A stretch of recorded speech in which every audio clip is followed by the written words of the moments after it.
You do not need a separate deployment platform for every small app you put online. One small VPS is enough, so the pattern is pretty simple. Docker Compose runs each app on the server, each app binds only to localhost, Cloudflare Tunnel exposes the public hostname, and the actual server does not need to publish app ports to the open internet. You can think about it much more simply: one server, several containers, one tunnel, several domains. You get predictable cost and full control, but you also become the person responsible for updates, backups, logs, monitoring, and recovery. So I'm going to show you the simple path. A visitor goes to your app's domain, DNS points that hostname at a Cloudflare tunnel, and on the server, a tool named Cloudflared keeps an outbound connection open to Cloudflare. They send the request down that tunnel. Cloudflared forwards it to a local port on the server, and on that local port, Docker is running your app. I'll make a deep dive video on how to use Docker later. Let's continue. The app is not listening on every public network interface. It is not exposed, it is bound to localhost. That means the service is reachable from the server itself, but not directly from the public internet. The public entry point is the tunnel. For the server, you can use Hetzner, DigitalOcean, Volter, Linode, an Oracle free tier instance, or whatever provider you trust. The exact price depends on region, tax, and provider, so do not treat $5 as a global constant. Once the server exists, you SSH in. For a real server, I would immediately set up SSH keys, create a non-root deploy user, and disable password login.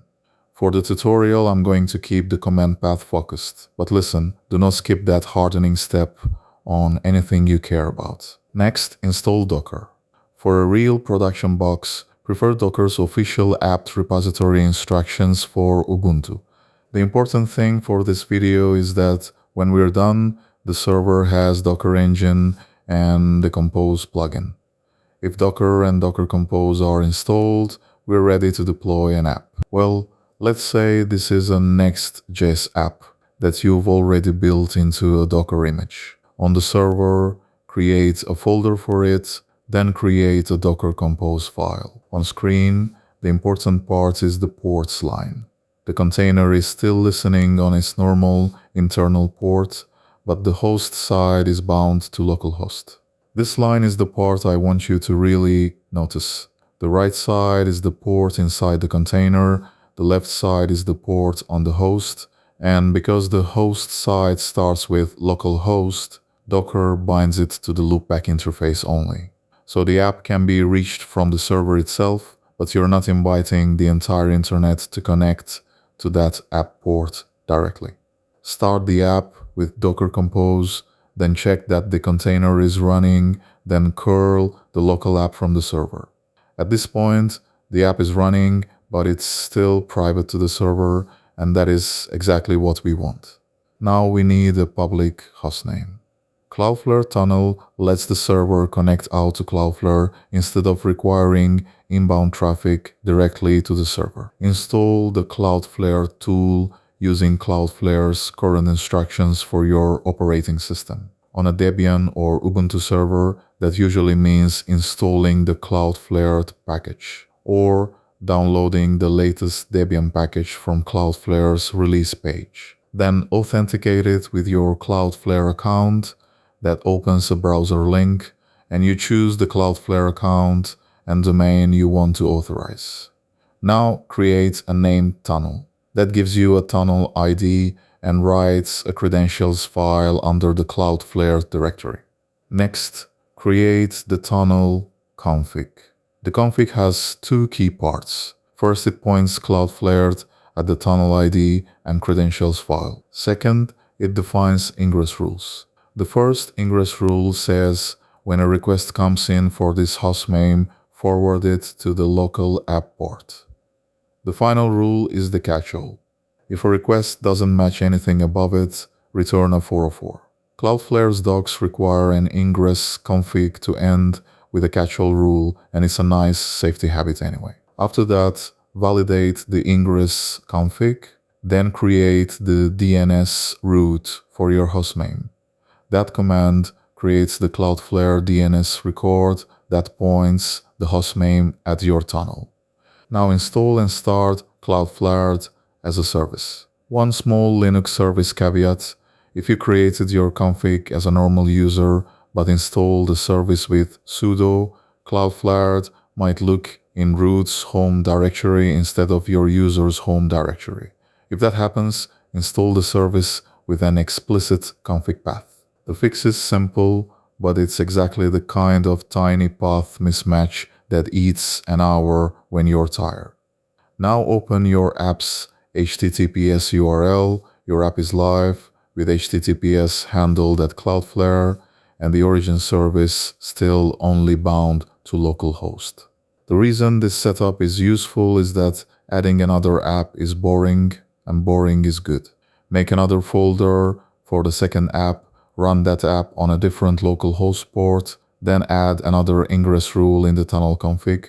One hostname points to the first local port, another hostname points to the second local port, an API hostname might point to another local service, and the final rule is still the catch-all 404.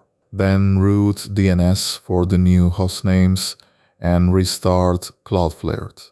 That is the whole pattern: different app, different local port, different hostname, same server, same tunnel, same mental model. First, SSH keys only. Disable password login. Please do not leave a root password exposed to the internet. Second, use a non-root deploy user. Root is convenient for a demo, but it shouldn't be your daily operating model. Third, firewall your server. If you're using Cloudflare Tunnel for web traffic, your VPS generally doesn't need inbound ports 80 or 443 open for these apps. You probably need SSH, ideally restricted by provider firewall, IP allow list, or a separate secure access pattern. Fourth, Docker changes firewall behavior. If you publish a container port to all interfaces, Docker can make it reachable even when your firewall setup looks restrictive. Fifth, turn on security updates. Ubuntu has unattended upgrades for automatic security updates. Configure it intentionally, especially around reboot behavior. Sixth, backups. If your app has user data, a Docker Compose file is not a backup. Backup databases, uploaded files, and any persistent volumes. Then test the restore at least once. Seventh, monitoring and logs. At minimum, know how you'll answer these questions. Is the server up? Is the disk full? Did a container restart? Are errors increasing? If you can't answer those, the deployment isn't finished. I like this setup because it's simple, cheap, and understandable. You win by controlling your infra. So the whole setup is a small VPS, Docker Compose for each app, ports bound to localhost, Cloudflare Tunnel, mapping host names to local services, and a basic operations checklist around the whole thing. That's it.